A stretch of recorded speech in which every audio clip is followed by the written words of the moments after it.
సిరులనిచ్చేటి శ్రీ మహాలక్ష్మి కరుణ చూపవమ్మ శత్రు వినాశము చేసేడి దుర్గా జయమునియవమ్మ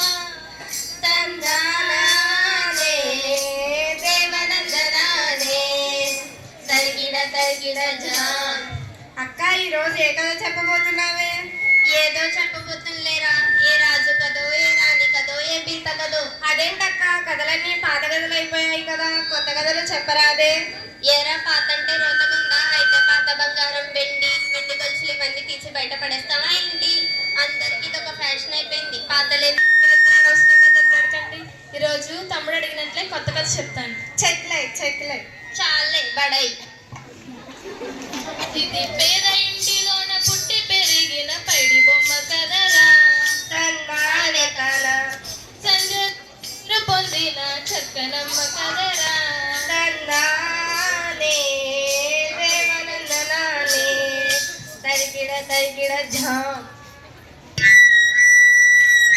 కోనసీమ జిల్లాలో మండపేట అనే గ్రామంలో పార్వతి సత్యనారాయణ అనే దంపతులు ఉండేవారు. వారికి కలిగిన తొలి సంతానమే ఈ పైడి బొమ్మ. పైడి బొమ్మ పేరేంటక్క? ఆ పైడి బొమ్మ పేరు దేవి. ఆ అమ్మాయిని బడికి పంపిద్దామా వద్దా అనుకునే లోపు వారికి ఒక మగ పిల్లవాడు పుట్టాడు. గొడవ పడటం ఆపుతారా? కథ వినండి. పూట గడవని తల్లిదండ్రులకు పాటులెక్కువాయే. పంటలు పండక పొట్ట నిండక కష్టాలెక్కువాయే.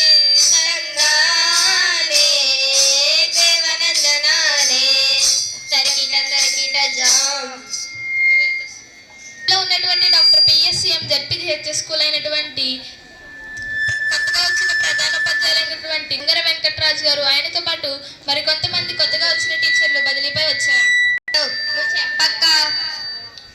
కొత్తగా వచ్చిన ప్రధానోపాధ్యాయులు ఏం చేశారంటే కొత్త టీచర్లని పాత టీచర్లని కలుపుకొని కొన్ని బృందాలుగా విభజించుకొని కొంతమందిని మండల పరిషత్ వైపుకు, కొంతమందిని తర్వాణిపేట వైపుకు, కొంతమందిని గాంధీనగర్ వైపుకు, కొంతమంది ఇలా బృందాలుగా విభజించుకుని ఒక్కొక్క ఇంటికి తిరుగుతూ చివరిగా దేవి ఇంటికి కూడా చేరుకున్నారు. నేర్చుకుందక్క. అక్షరమాల నేర్చేరాం సై, తెలుగు చక్కగా చదివేరాం సై, లెక్కలెన్నో నేర్చేరాం సై, లెక్కలు చక్కగా చదివేరాం సై, అక్షరాల విజ్ఞానము సై, పక్కగా చదివేరాం సై, సాంఘిక విజ్ఞాన శాస్త్రము సై, చక్కగా చదివేరాం సై. ఏది చదివినా ఏది రాసినా ఎదురు లేదు తనకు.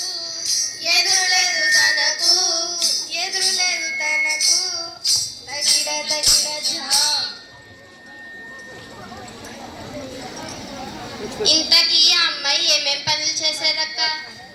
ఆ అమ్మాయి ఏమేం పనులు చేసేదంటే ఇంటి పనులను చేసేరా సై, వంట పని కొంత నేర్చేరా సై, గుట్టలెన్నో అల్లేరా సై, పత్తి చేలకి పోయేరా, కొవ్వొత్తిలా బ్రతుకాయరా. పత్తి చేలకి పోయేరా, కొవ్వొత్తిలా బ్రతుకాయరా. అయ్యో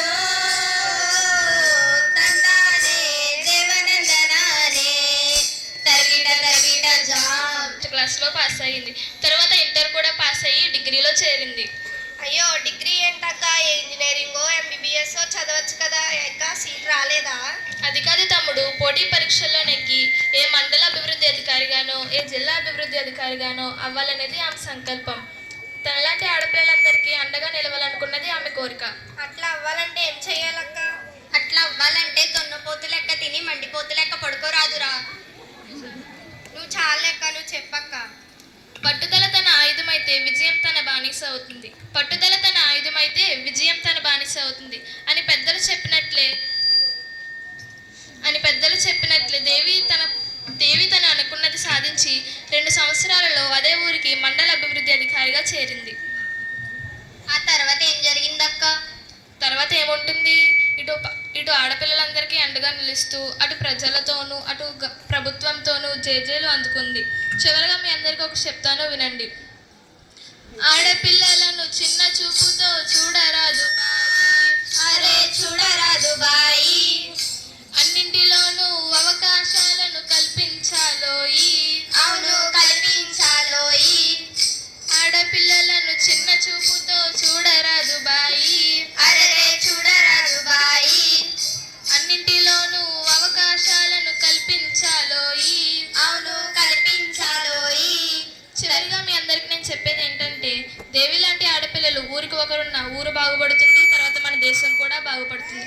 కాబట్టి ఈ కథలోని దేవి ఇలా ఆడపిల్లలందరూ చక్కగా చదువుకొని ముందుగా తన తల్లిదండ్రులకు తన పాఠశాలకు మంచి పేరు తెస్తూ మన సమాజాన్ని మన దేశాన్ని ముందుకు నడిపించాలని కోరుకుంటూ ఇక్కడితో సెలవు తీసుకుంటున్నాం. తమ్ముడు చెల్లి వీడుకోలు తీసుకుందామా? అలాగే అక్క. మాకు సెలవు ఇవ్వండి, మళ్ళీ తిరిగి వస్తాము. మరవకండి అయ్యలారా. మరవకండి అయ్యలారా.